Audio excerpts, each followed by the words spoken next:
É como já diz o Marlon Brando. É vivendo e devendo. Não, espere. Tem muita gambiarra se achando um gato.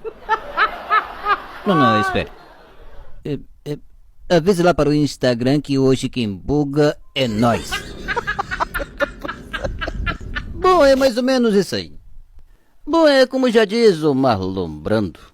Fala até papagaio fala. Não, espere. Quem tem boca ganha peso. Não, espere.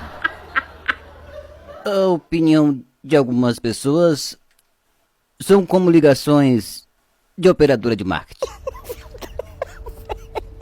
Ignoro todas. E se você curte os vídeos do Marlon Brando, comente, compartilhe e deixe seu gostei. Só tem uma coisa que cai e ninguém acha graça: a internet.